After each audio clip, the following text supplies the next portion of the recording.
எல்லாருக்கும் வணக்கம். இன்னைக்கு எனக்கு மிகவும் சந்தோஷமான நாள். அதாவது நான் என் மனசுல வச்சிருக்கிற மிக மாபெரிய மனிதர் திரு ஜே சாமியல் அவர்கள் மிகவும் மரியாதைக்கும் மிகவும் அன்புக்கும் உரியவர்கள். ஏனென்றால் வெளியே எங்கேயும் எங்களை பற்றி விவரம் தெரியாது அப்படின்னா எங்கேயுமே விளம்பரப்படுத்திக்க மாட்டாங்க. எங்க ஊர் ஒய்யான்குடி சபையை சேர்ந்தவங்க, எங்க ஊர் ஆலயம், இதான் ஆலயம்.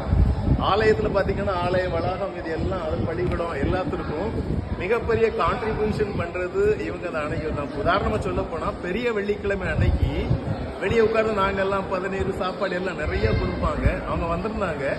வந்தப்போ எங்கிட்ட கேட்டாங்க, இதெல்லாம் செலவை யாரு கவனிக்கா அப்படின்னு கேட்டாங்க. நாங்க தானே. ஏன்னா அதுக்கு முந்தின நாள் ஒருத்தவங்க கேட்டாங்க, சாப்பாடு உண்டா நாளைக்கு அப்படின்ட்டு. அப்ப நாங்க சொன்னோம், கவர்மெண்ட்டுங்க யாரையாவது கத்தரை ஏவுவாரு அப்படின்னா அடுத்த நாள் இந்த செலவுக்குலாம் கேட்கறாங்க. செலவை எப்படி மீட் பண்றீங்க? நாங்க சொன்னோம் இவ்வளவு செலவா அப்படின்னு. பாக்கெட்ல இருந்து உடனே ஜெபம் முடிஞ்ச உடனே வெளியே நிற்கும் போது எடுத்து எங்கிட்ட தந்து இருந்தாங்க, செலவழிங்க, நல்லா செய்யுங்க. ஏன்னா அந்த அளவு நாங்க உறுப்பினர்கள் செஞ்சுக்கிட்டு இருக்கோம். அவர்களுடைய ஆதரவால பள்ளிக்கூடம் ஏசி, ஃபுல் ஏசி, எவ்வளவு செலவானதோ செய்யுங்க அப்படிம்பாங்க.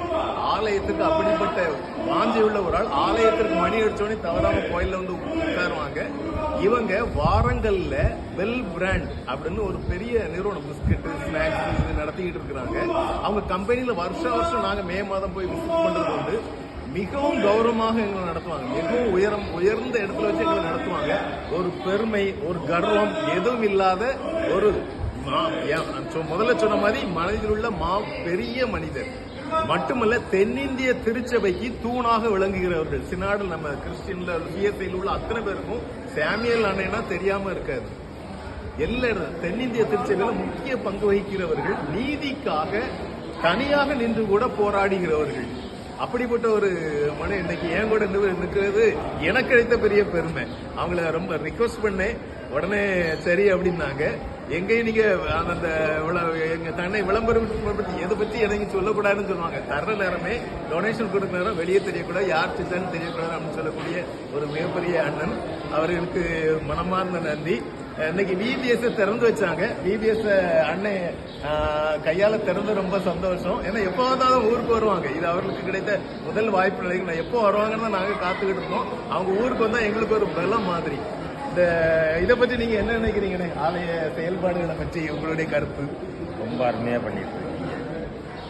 என்னதான் பணம் கொடுத்தாலும் செய்யக்கூடிய அந்த திறமையும் அந்த ஒரு அக்கறையும், அந்த அக்கறையோட உண்மையோட உத்தமத்தோட கடவுளுடைய வேலையை செய்கிற ஒரு நல்ல குடும்பம், நல்ல டீம் இங்கே நான் பார்க்குறேன். இது எல்லா சர்ச்சிலையும் அமையாது.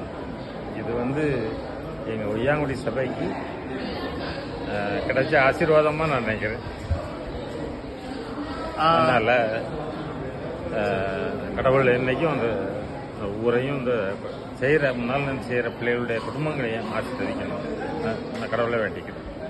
ரொம்ப நன்றினே. எங்களுடைய தகப்பனார் மூத்த குருவானவர் ரெவரண்ட் ஜான். மிக மிக நேர்மையான ஆள். நான் ஒரு ஊர் கோயில்பட்டி பக்கத்துல போயிருந்த ஒரு ஆள் கேட்காரு, உங்க ஊர்ல ஒரு நீதிமான் இருக்காராமே ரெவரண்ட் ஜான் அப்படின்னு. அவங்களுக்கு 97 வயசு இன்னும் இருக்காங்க. இங்கதான் உட்கார்ந்து போயிட்டு இருக்காங்கல்ல பின்னாடி, அவங்க தான் ரெவரண்ட் ஜான். 97 வயசு. அவர்களும் மிகவும் நேர்மையானவர்கள். இந்த குடும்பமே, அதாவது சாமியல்னே இங்க இருந்து போகும்போது கையில பைசா கிடையாது. ஆந்திரா பட்டணத்துக்கு செல்லும் பொழுது மிக அடிமட்டத்திலிருந்து உழைத்து தன்னை வற்புறுத்தி மேலே வந்தவர்கள். ஜனவரி 1ஆம் தேதி ஆலயத்திலிருந்து புத்தாடைகள் கொடுப்போம்.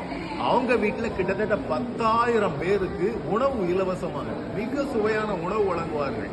அப்படிப்பட்ட உதாரத்துவமாய் உண்மையாய் ஆண்டவருக்காய் ஊழியம் செய்கின்ற ஒரு குடும்பம். அவர்கள் தொழிலையும் அவர்கள் குடும்பத்தினரும் தேவன் இன்னும் பல மடங்கு கோடானு கோடியாய் வர்த்திக்க செய்ய வேண்டும். நன்றி.